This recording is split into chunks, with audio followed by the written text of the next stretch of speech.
Welcome to the fourth session in this fourth COVID-19 conversation series, featuring stories about shifting worldviews where barriers to equity and justice were removed during the pandemic and views of a more equitable and just future emerged. Through this series, our intent is to create a space where people can listen deeply, connect, dream, and reflect on stories that continue to open up the range of what is possible to advance equity and justice. My name is Jonathan Heller, and I'm a visiting scholar with the National Collaborating Center for Determinants of Health, and I'll be your host for today's fourth storytelling session in this series, which is focused on community expertise, building community power, and making change happen. We'll be hearing about work in Chatham Kent, Ontario, to develop and run a peer-to-peer program with and for those experiencing substance use. Our conversation today will be recorded and shared with registrants via email and posted on our website as well. I invite you to use the Q&A box for conversation and connection with everyone. You can start by introducing yourself and where you're from. You can use it to share resources that you may have that are related. You can share comments, questions, or ideas for the speakers or for other participants. My colleague Nandini will be moderating both the Q&A box and the chat box for today's session, and we'll be sharing resources as we go along. Great, thank you. So before we get started, I'd like to do a land acknowledgement. The NCCDH is located in Mi'kma'ki, the ancestral and unceded territory of the Mi'kmaq people. This territory is covered by the treaties of peace and friendship, which the Mi'kmaq and Maliseet peoples first signed with the British Crown in 1725. Those treaties between the Mi'kmaq and Maliseet peoples and the British Crown do not deal with the surrender of land and resources. Instead, they recognize Mi'kmaq and Maliseet title and created rules for ongoing relationships between those nations. I myself live and work on the unceded land of the Musqueam, Squamish, and Tsleil-Waututh peoples, which is now known as Vancouver. All right, next slide. So the NCCDH is one of 6 national collaborating centers funded by the Public Health Agency of Canada and created post-SARS. Each center has a particular focus, and DH's is supporting public health to take action on the structural and social determinants of health and to advance health equity. As referenced, we're located in Mi'kma'ki, which is now known as Nova Scotia, and hosted by St. Francis Xavier University.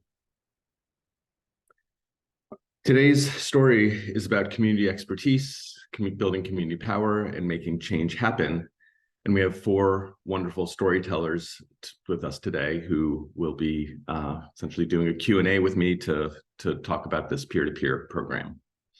The 4 folks that we'll be hearing from are Marcus Vandusen, who's a pathfinder with the Peer-to-Peer project, Renee Geniole, who's the operations coordinator with Reach Out Chatham Kent, or ROC, and project lead for the Peer-to-Peer project, Margery Muharrem, an individual donor and a coordinator for Women United, a project of United Way of Chatham Kent, as well as a member of the Peer-to-Peer project Circle of Support.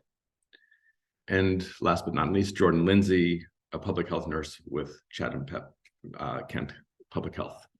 You'll see them all in a second, but there they are in the slides.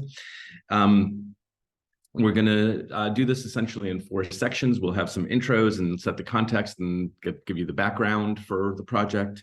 We'll talk about how they did what they did and the outcomes of the work so far.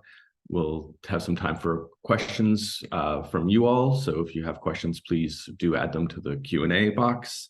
And then we'll have some final words from our participants and wrap up. So with that, I would love to get started, and we'll have lots of time for learning about this work. So I'm going to start with Renee and ask you, Renee, to introduce yourself and set the context for us. Tell us about this peer-to-peer program that you all set up. What were its origins, and what does it do? Thank you, Jonathan. I'm absolutely I'm thrilled to be here today, and I appreciate everybody taking some time out of your Wednesday to come and listen to our story. My name is Renee. I've been with Rock since the beginning, 2019. We just passed our 4-year anniversary of being in operations here in Chatham Kent. Chatham Kent is a small rural population in southern Ontario, almost to the border at Windsor, Detroit.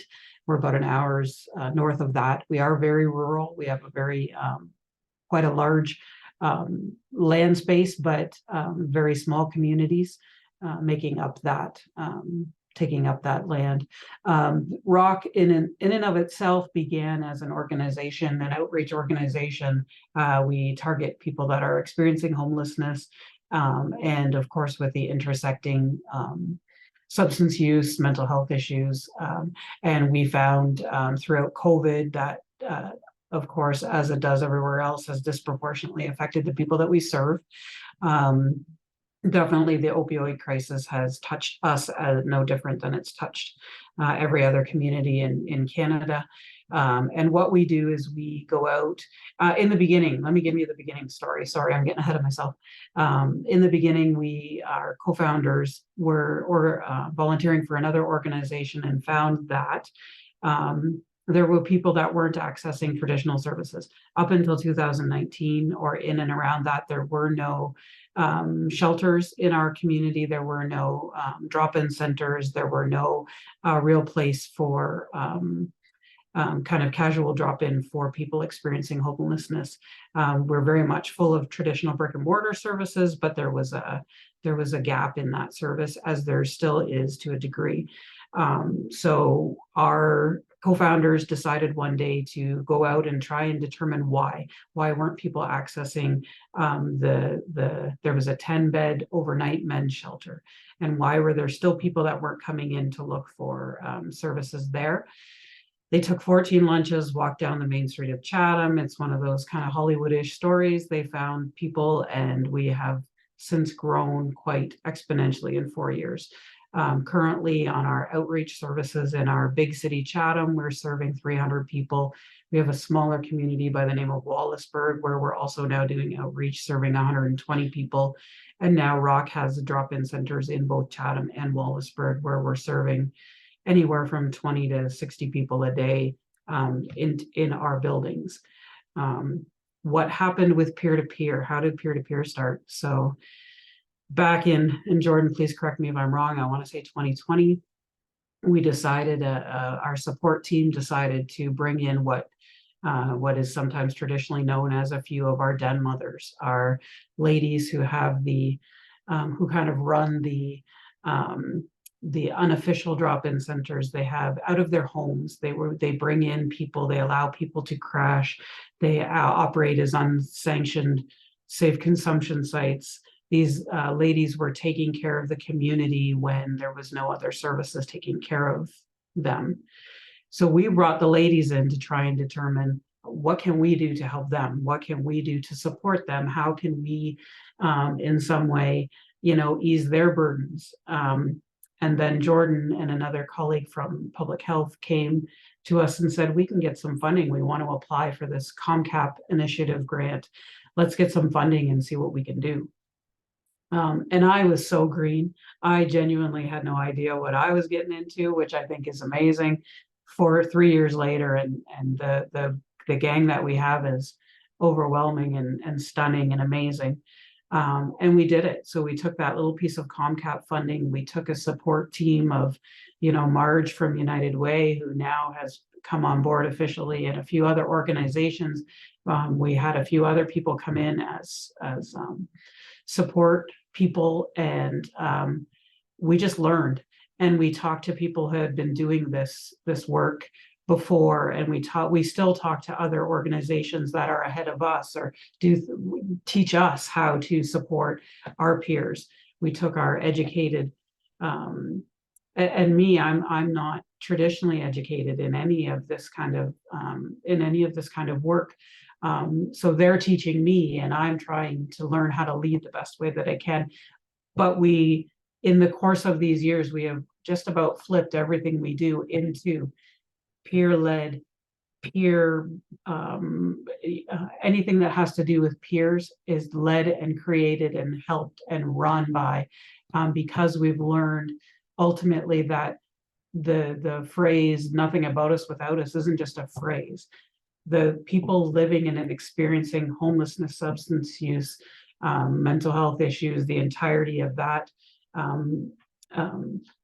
those stories belong to them, and they're the experts. So here we are 4 years later, 3 years later, with our peer group. We've gotten a second round of funding. We are employing on a contractual basis. I think we're up to 6 or 7 active peers right now. We are spreading out into our rural community of Chatham Kent in a harm reduction manner. We're engaging peers to allow them to distribute, or not allow them, and enable them to distribute harm reduction and resources into all of our tiny little communities. Because we're in such a rural community, there are tiny little towns of 4,000, 5,000, 6,000 people who have the substances there, but they don't have the support of a harm reduction location, or how do they get to ROC? How do they get to re-engaging them with any of the traditional social services that we can get them reconnected to? So we've grown and we've learned, and I hope we're making impact in our community with what we do. And all of that to say, my name is Renee, and I actually run ROC. So I am the head of ROC. I have teams that run the drop-in centers. I have this amazing team that does the peer-to-peer work. We are harm reduction distributors. We have MOUs to distribute naloxone in Chatham Kent. I think we're one of the biggest distributors of naloxone for our community. We do naloxone training. Our peer team does harm reduction 101s for any organization that asks us to come in. Jordynne, I'm probably missing something. Marcus, I'm probably missing a ton of stuff. But that's us in a nutshell, I guess. That's great. Thank you, Renee. That's an amazing story. And I truly appreciate the humility with which you tell it, and the humility with which you approach your job. It's astounding. Thank you. All right, so let's turn to everybody else and have you do maybe a shorter introduction, since Renee gave us the background. But Jordynne, why don't we start with you? Could you tell us, introduce yourself, tell us about your role and also public health's role in this? Absolutely. Thank you, Jonathan. Thank you, Renee, for getting us started. My name is Jordynne Lindsay. I'm so grateful, so honored to be here. Thank you to the National Collaborating Center for Determinants of Health for facilitating these conversations and creating a space for us to have this courageous dialogue today. And I do just want to say that the work of the Peer-to-Peer project, and where our team is joining from today, is the traditional and occupied territory of the Odawa, Potawatomi, and Ojibwe nations, which make up the Three Fires Confederacy. And we are subject to Treaty 2, or the McKee Purchase Treaty of 1790 in our community that's now known as Chatham Kent. So I think for me, when I'm thinking about community power, I think about a few things when it comes to our project in terms of my role. And I'm a member of the Circle of Support team. And so for the past 3 years, I've been involved as a learner, as a listener, recognizing that I'm not the expert when it comes to substance use and harm reduction. I think an important role of our support team, which maybe I'll take a step back and just for folks that aren't familiar with our project, describe. We've got peer pathfinders who are folks with lived and living expertise of substance use and houselessness, who are really at the center of all aspects of our project. And the goal is to have peer-led, peer-developed, peer-driven harm reduction solutions for our community. And we have a support team that we call the Circle of Support, which is made up of 7 or 8 different community organizations representing really diverse perspectives. So our Women's Center, the hospital, Public Health, Rock, United Way, who wrap around the Pathfinders and really try to recognize them, support them, and build them up to be able to use their voices to make those changes for our community. And so for me, as a Circle of Support team member, our role is really to, reflect and be aware of how our hegemonic dominant systems and structures that make up how harm reduction work is done in our community, how that affects how we deliver services, how it shows up in our lives, to really, when I'm sitting at the table, relinquish some of my control and my power, and oppose some of our traditional ways of doing this work, and be open to different ways of thinking and problem solving, to practice story stewardship. So when peers are telling us what's going on in community, when they're having the courage to share that story with us, making sure that I'm making changes to my practice, and really being an advocate, using my power and privilege to amplify their voice. And I think more logistically, for public health folks that might be on the call or others involved in this type of work, public health was kind of best positioned at the time in November 2020, when we first got started, to be the lead applicant for the COMCAP initiative, which is an initiative through Public Health Ontario to develop community capacity around opioid poisoning response. And so we really provided support, but with partnership and leadership from people with lived and living expertise, and from all of our project partners around the table, to support project reporting, provide some financial oversight, and to support a comprehensive program evaluation. So we helped build in some of that structure. But now that we're 3 years down the road, ROC has developed capacity, our other team members have developed capacity, public health has been able to really step back and allow community to take care of community. So I'll leave it at that for me. Thank you. There's so much in there, Jordynne. Thank you. Before we go over to you, Marcus, let's turn to Margery. Why don't you do the same thing? Why don't you tell us a little bit about your role and introduce yourself as well? Sure, thank you. So I'm Margery Muharrem. I'm one of the support team as well, representing United Way and our affinity group, Women United. I first joined really when the peer-to-peer initiative was taking shape. Initially, we were kind of involved more from the funding aspect, very small grants that we're helping to support, whether it be food, so we could all sit around and have conversation, to bringing a coordinator on board, because everyone was doing everything off the corner of their desk, and we felt this project was going to be something. It was going to be something so important that it needed more support on an official level. So we were able to provide a small grant through Women United to enable to bring a person on that really kind of reined us all in and told us what to do, which was awesome. Kind of like a teacher, if you like. I feel that my role has really grown. Super green I was when I initially joined the team, and was told on several occasions, you don't know, you don't understand.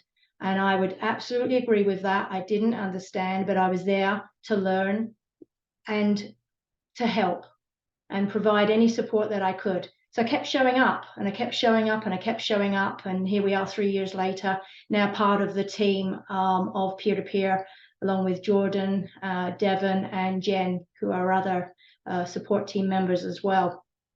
And obviously Renee, our fearless leader. Love what I do.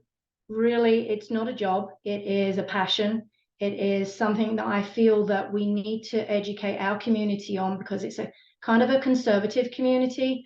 We don't talk about these conversations in the general public. It's kind of, you know, closed door, because we don't want to actually acknowledge that these things are taking place. So I have a voice. I'm a little British lady, but I've got a big voice, and I share my passion with anybody that will listen to me. We have social planning and action tables on which I sit 2 of those. Mental health table is one, and our housing and homelessness table is another. And I share with some of the things that we're doing through peer-to-peer, so people can then have knowledge, because they don't know what they don't know. And I'm hoping that everything that I learn, I can share to a broader community, some of our agency partners, to engage with them and help them help our community grow and be better than what it currently is. My role now has evolved a little more, I feel, into supporting with some events that we've been doing. So earlier in the spring, we held the documentary Love in the Time of Fentanyl, and reached out broadly to community to say, come and join us, learn about some of the challenges with using substances, but also some of the rewards of supporting folks that are just like our neighbors, our friends, our family members. They're a part of our community. More recently, we did a xylazine education piece, because that's landed into our street drug supply currently. And again, some of the symptoms, some of the care offerings of wound care and things like that, that we wanted to make sure that, again, the broader community would have an understanding of. So I see myself more as part of the team that is really reaching out to other members in community that don't necessarily, they are not exposed to this on a daily basis. When you're in the weeds of it, you understand it, but when this is not your purview, I'm letting them peek behind the curtain and saying, help us to help our community be the best community that it can be. Thank you, Marge. You guys this is like incredibly moving. I love the way you guys are really living your values and moving it into your work. So thank you for all you're doing. So last but certainly not least, Marcus, I would love you to introduce yourself and tell us a little bit about your role, and we'll stick with you and ask you a bunch more questions after that. So, yeah. Hi, I'm Marcus Vandusen. I'm a peer pathfinder. My role is I'm the feet on the ground. I go out there in the bush and find people that are not seen every day. We try to get to them as best as possible. Make sure they're okay.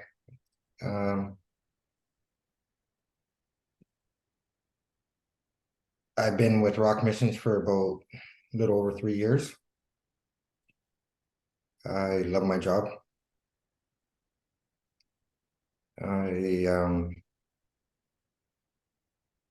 Yes, I work with a good team. Can ask for a better team.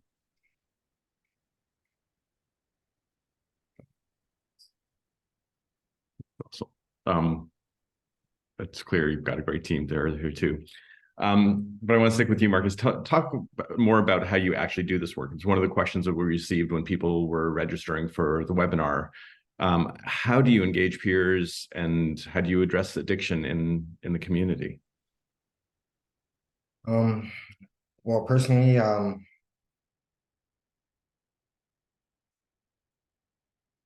you mean like how do I approach a peer, or like? Yeah, I mean, tell us a little bit more about the work. What's happening on the ground? What do you do day to day? Yeah. Well, actually, myself, I have like certain spots I love to go to that are like a lot more activity, and I know everybody pretty well. Like I live on the streets myself, and so they're just a lot of people are, I'm a lot closer to them. Like they have each person has a spot in my heart, and I do the best I can. I'll bring them food if they need it, clothes, a little bit of wound care if they need it. I just try to be a best friend, like a good friend to them. Just give them an ear to just, talk to. It seems like it helps out a lot.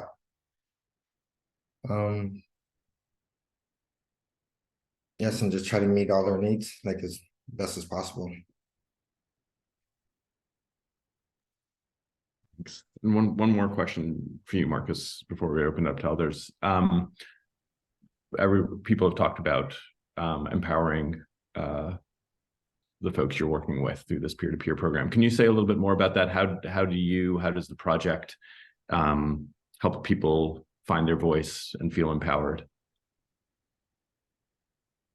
Just being heard, and then like having somebody just like your voice being heard and it being actually brought back to like like they do what they say kind of thing. Like if I say something, I know it could go a long ways and save a lot of lives. Yeah. Thank you. I'm going to open up to others. Anybody else want to jump in and say anything more about the project, the context, how you actually do the work? Anything else before we start talking about impacts and other pieces of this? I can just share a little bit what we've learned from our team members as part of our program evaluation, what we feel works well when it comes to engaging people with lived and living expertise in harm reduction work is from our perspective as the support team, setting up a supportive environment. So the setting and the conditions in which peer engagement work occurs really matters. So making sure that you have food and drinks available, coffee, really important. Phones and technology we hear about, that being able to communicate is really important to us. Making sure that it's a really low barrier, non-judgmental atmosphere. And also consistency. So our team meets every Wednesday, same time, same place. I think once we tried to change that and we tried to move it to a Thursday, just there was some logistics and that just did not work out well for us. So consistency is also really important. And then I think about equitable participation. So what does that mean for each individual that's coming to the table? What do you need to show up meaningfully and feel seen and heard? That's different for everyone. And then person-centered, dignity-centered support as needed in between all of that. So in between the work, peer work is 24/7, 365. It really doesn't shut off when peers leave meetings, when their shift is over, right? Like they're living it. So there's going to need to be support in between all of that as well. And then recognition and compensation is so important. And I think that's been one of the biggest pieces of our project, and so thankful for our funding through Public Health Ontario and Health Canada to enable us to be able to recognize and compensate peer workers. I just want to mention too, and thank you for saying half the things that were in my head, Jordynne, because you're always good at that.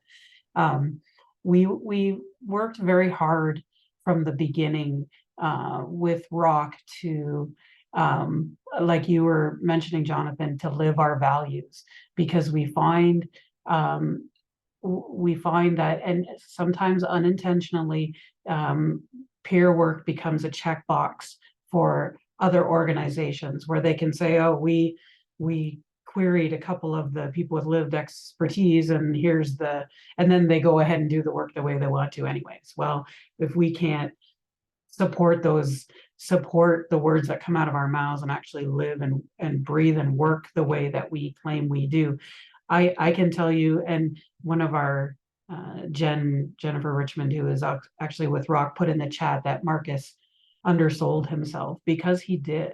The work that our peers do, if I can't take that and model it and just put everything that Rock has behind that, then we're not doing the work the right way.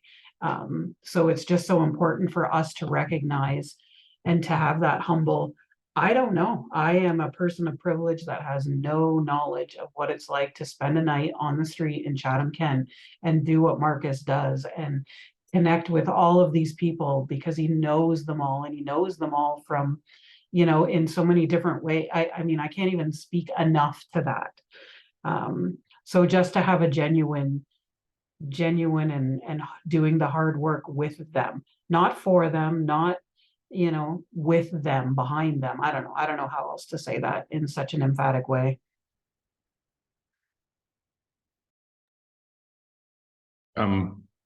Picking up on that comment about Marcus, you underselling yourself. When I come back to you, we got another question from the chat about asking you, why did you decide to help Rock and become a peer supporter? I love helping people. Before I even started with Rock, I would, you know, just love to put a smile on somebody's face. But now, like, we've been at it like for a few years now, and I start seeing like our name it's out there now. It's well known. And when I first started, you know, people thought like we do night outreach, and we'd like roll up in the van and people just start running everywhere because they thought we were cops. But now now everybody runs towards us. So like that makes me laugh. You know, it gives me a good feeling in my heart, and I just love to do it. That's great. That's great. So that's a good transition to impact. I want to talk a little bit about, I want you guys to talk a little bit about the impact you guys have seen in the community, the outcomes you've seen. Anybody want to jump in first? I don't have a particular order in mind.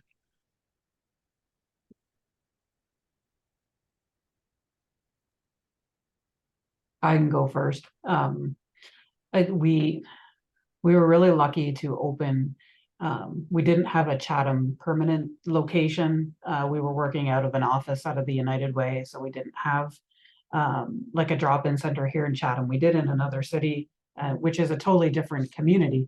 And now that we're here and we've been able to have open days and still do our outreach in the community, we're doing both of those things.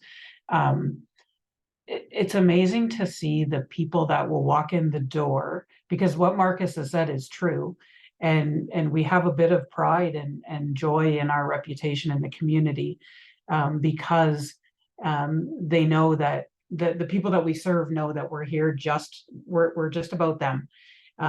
We are person-centered. I've driven that home as much as I could from the very beginning, but to see the people that come in that are still struggling, that are still wherever they are with their substance use, or they've been in and out of other places, or it doesn't matter, right? We know the way that some of our people live, but they can still come in the door, and they're still here, and they're still accepted, and they're still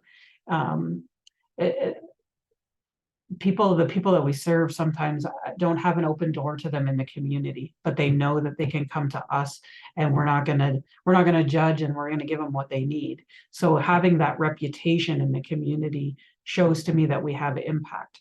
We now have, and if I speak even for a kind of a higher level for Rock, we have partnerships in the community through the municipality, through other organizations, because we have grown in the community, in that the community organizations are recognizing the reach that we have into a social sector that is so, because they're very, I'm rambling on my words here, but they're a social group that a lot of people can't reach.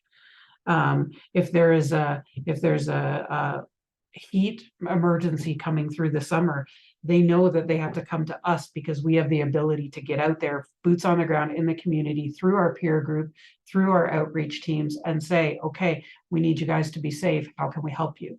So we have earned that reputation, not just with the people we serve, but the other organizations who are also there to help, but recognizing that they don't have the reach that we do.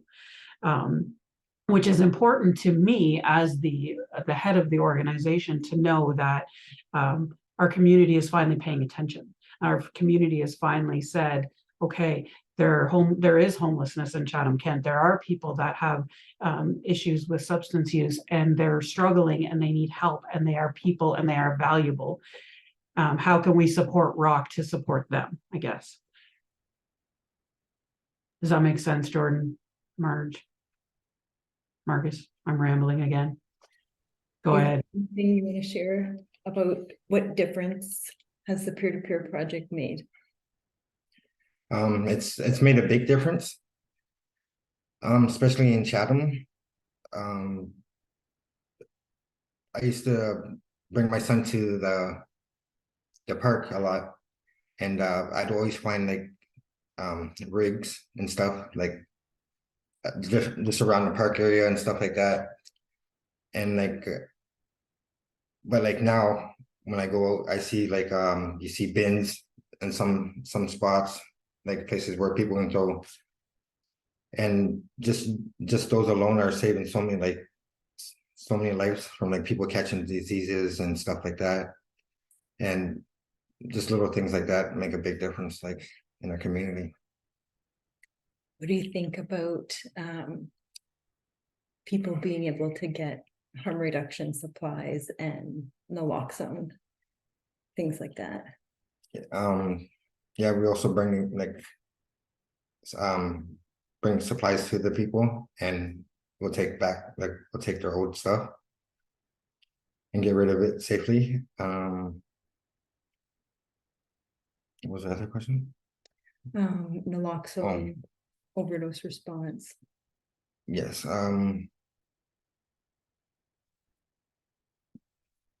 Just those alone save a lot of lives too. Like we teach them like how to use it the right way, what not to do with it. Just teaching them in general, like so. I think too, for us, you know, there's outcomes.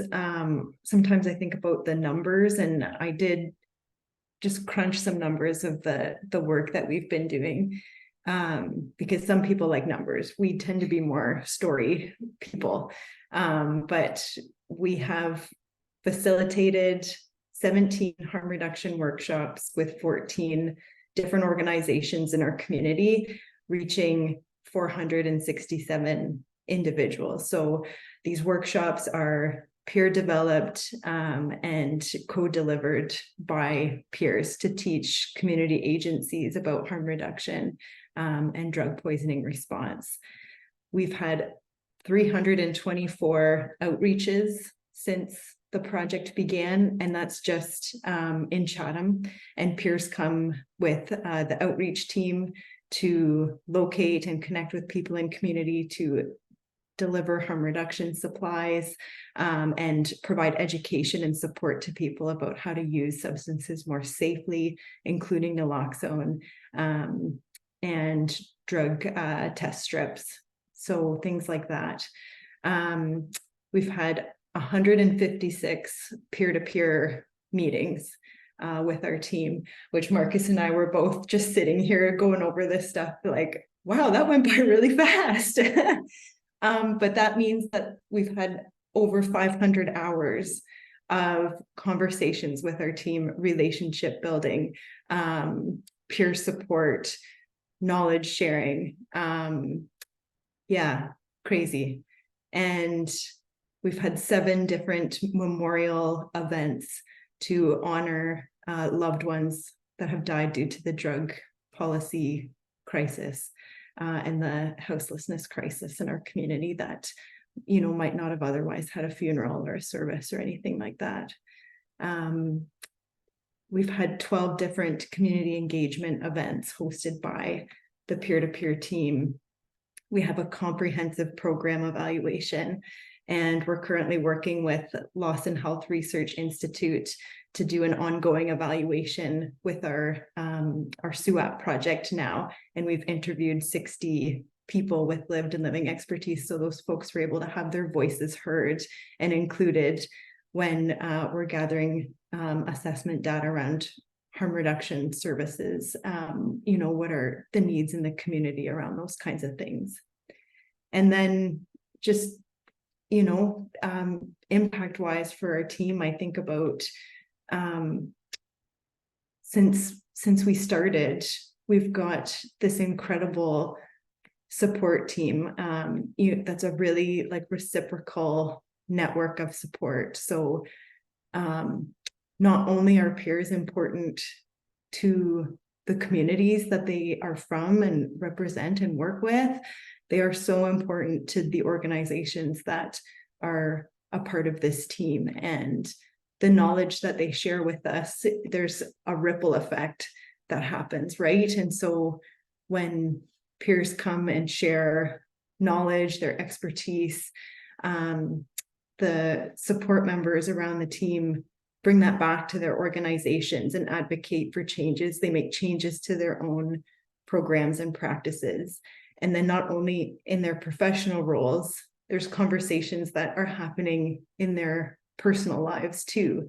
And then that just trickles out from there. So peer knowledge has this really incredible far reach now in our community because of this project. And then, yeah, just importantly, peers save lives. There's a sense from everyone involved in our project that peer knowledge increases health promoting behaviors among people who use substances and decreases risk behaviors.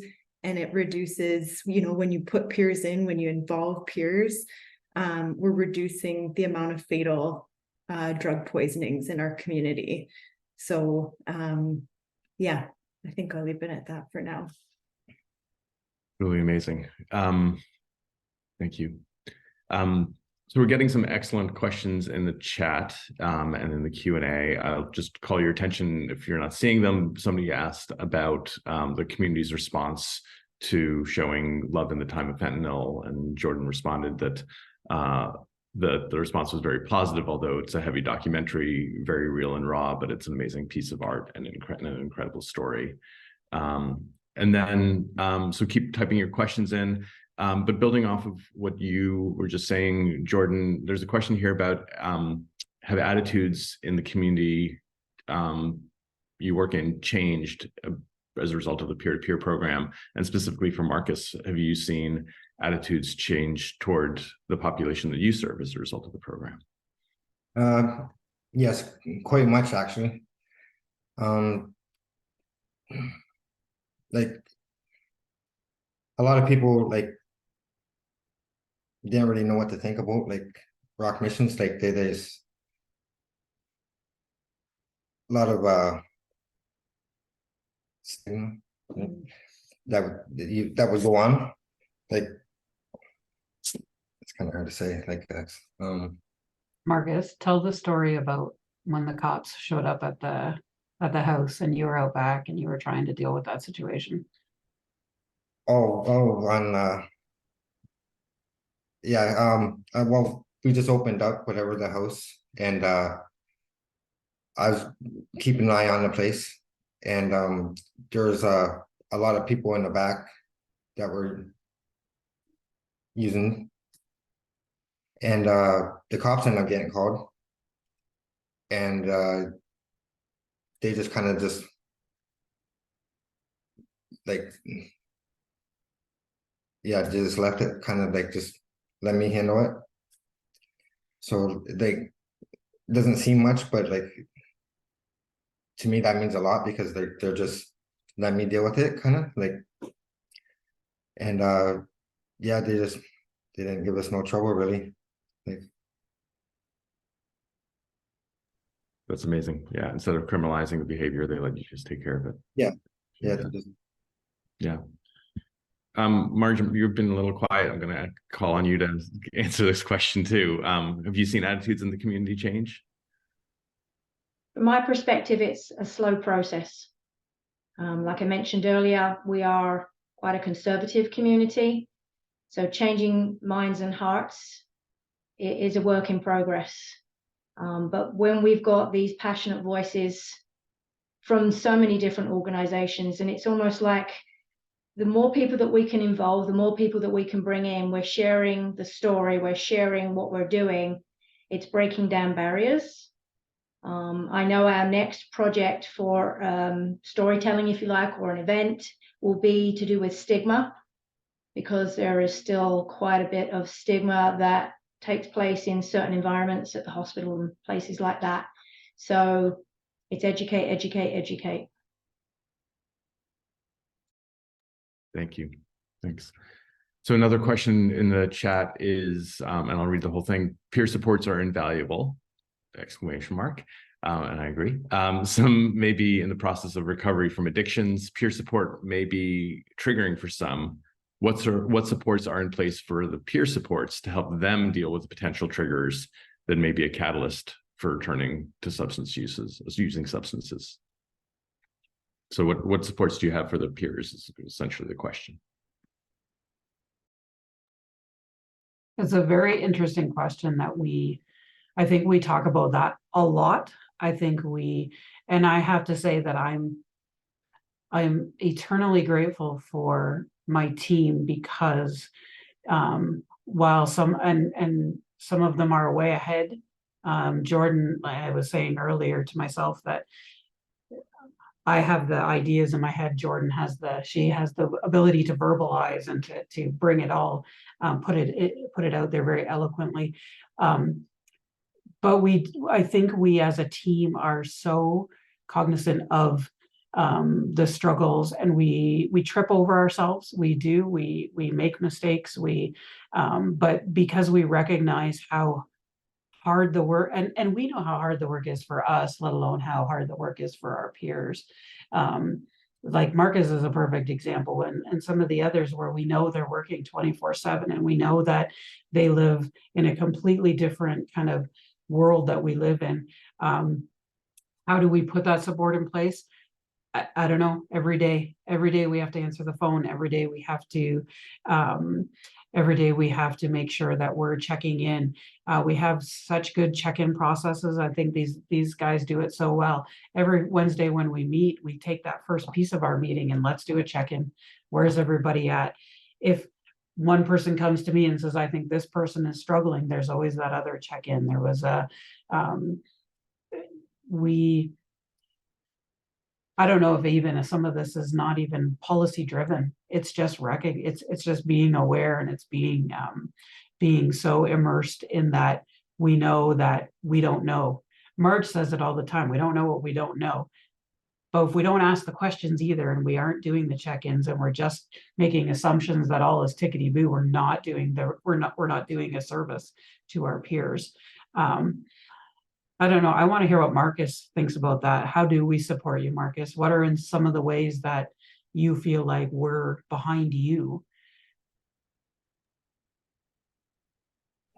Anything I really need, like yesterday, my brother's in the hospital, and I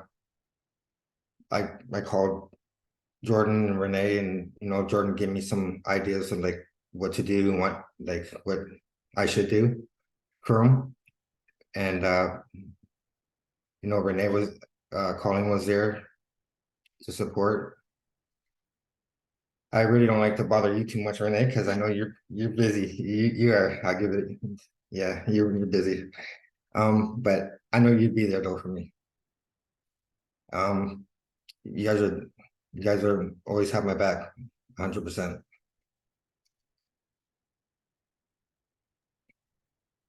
You guys sound like an amazing team. Thank you. All right, I'm going to ask one more question before we start moving to wrap up. Somebody asked, can you explain how you implemented a peer-led community overdose alert and response system? That's a that's a calling us on the carpet question, because that's what we're trying to do. We've been trying for a couple of years to implement that community wide response. What we've been able to do thus far is it is completely within our peer network, and our few community partners that we know are involved. What our longer term plans is to bring in EMS and to bring in Chatham Kent Police Services. And we have a pretty good relationship now with the municipality. With the municipality in our community runs our emergency shelter, they call it a housing program, whatever. So we have the ability to communicate quite closely with them. What are you seeing? What are we seeing? Because a lot of the people we serve are the same. But for implementation, I mean, it's as simple as using the peer network. So for example, just to give a kind of brief example, if we got reports from Marcus that there's a bad batch in town, there's some crap dope or whatever, then what we do is in both drop-in centers, the word is out. Everybody you talk to, you guys heard about the bad dope. When we're doing outreach, it's verbal. It's talking to all of our outreach volunteers. For the most part, can have a foot in the door to most of the places that we serve. But the peers do it. We don't do it. We just give the message. We just use the network to provide the message. But our peers, they're the ones talking to each other. I don't know if that really answers the question, because there's no real like laid out process. Does that make sense? Jordynne, go ahead. Yeah, I think I would just add, it is empowering people who use substances and our peer networks, so that this information and the tools to respond aren't remaining in the hands of organizations and institutions, right? It's de-institutionalizing harm reduction. So making sure that naloxone is in the hands of people who use substances, especially those folks, the hotspots that Marcus was talking about, those safer spaces in community where people naturally gravitate towards and spend time. And then I think all of our harm reduction approaches, our messaging, and our capacity building has all come from and been shaped by the pathfinders and the folks that we work with. So, just trying to make sure folks are not using alone, and taking turns and spotting each other. If they do have to use alone, have a safety plan, call a friend if you have a phone, or call the National Overdose Response Service, right? And, try and know your tolerance. So for folks that might be involved in the criminal justice system, spending time in treatment, going through periods where they're not using, making sure that they're aware, start low, go slow, try a test dose first, getting test strips, fentanyl and xylazine test strips out into the community and teaching folks how to use those. So they're a little bit more informed about what might be in their supply, right? And just, you might need more than one naloxone kit with the current supply right now. We see folks needing multiple doses, and keep naloxone close by. And then, Marcus or other pathfinders do a lot of work to try and teach folks how to use it most effectively, and how to respond to a poisoning, airway management, and trauma-informed approaches. And then, when necessary, encouraging folks to try and call 911, sharing information about the Good Samaritan Act, those kinds of things. So that all comes from and gets disseminated out into the community by peers, because that's how it's best received. Folks would rather be responded to by a peer most times, right? And so making sure that we empower that. Great. And also, just to say really quickly, being brave enough to have conversations. I mean, I have taught, I hope, a lot of volunteers when they go out on outreach, just ask the question. just say, hey, do you know there's a bad batch of dope out there? Do you carry naloxone? I don't care that you're using it. I just want you to be safe.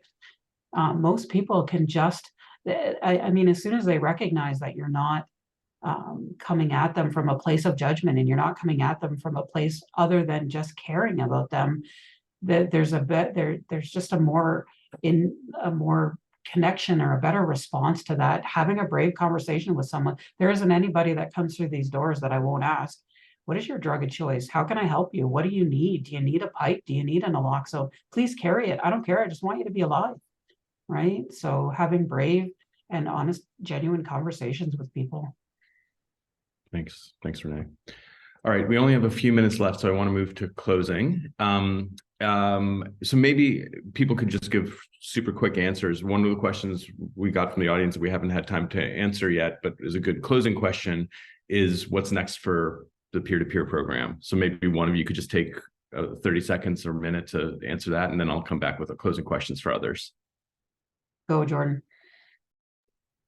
The hope is to expand opportunities for peer inclusion and peer engagement in all of our spaces throughout Chatham Kent, especially our rural and remote communities that don't have access in their towns to a harm reduction hub or a harm reduction location. So setting up harm reduction satellite sites, and we're just going to continue to spread harm reduction information and education through peer voice all throughout our community. Thanks, Jordynne. All right, so then a question, Marge, for you, and same question for you, Renee. What's a lesson that others should take away from the work that you've done to help people who use substances and are experiencing homelessness? What's one lesson that's important from this? Treat the whole person and not the hole in the person. It's something I read and it really resonated with me. And be genuine and listen. Can I say that Marge stole my answer? No, no, we've learned. We just learned. And you know what? I think when I opened myself up to the ability to listen and learn, not just from, you know, like Jordynne's and the educated peer, but the peers themselves. I mean, Marcus, I can't even begin to explain how much I've learned from Marcus and learned from other peers like Marcus, who they're just out there living their lives too, and they want that they have the same desires and goals and dreams that I have, you know. So thank you. And Marcus, the last question for you. If you had one wish for the community, what would you do? What would you do with your magic wand? I'd buy a big property and have like housing for as many people like as possible. Whoever needs it, like, can never have enough, like, just, you know, enough housing. Thank you. This has been truly amazing. The humility, the courage that you guys have been talking about and showing through the work in your project is just amazing. The self-reflection, the focus on power building, it's truly incredible. So very much appreciate everything you did and everything you're doing, and the fact that you shared all of this. So thank you for speaking today. Thank you everyone for joining and for the great questions. Really nice to get those questions and some amazing answers.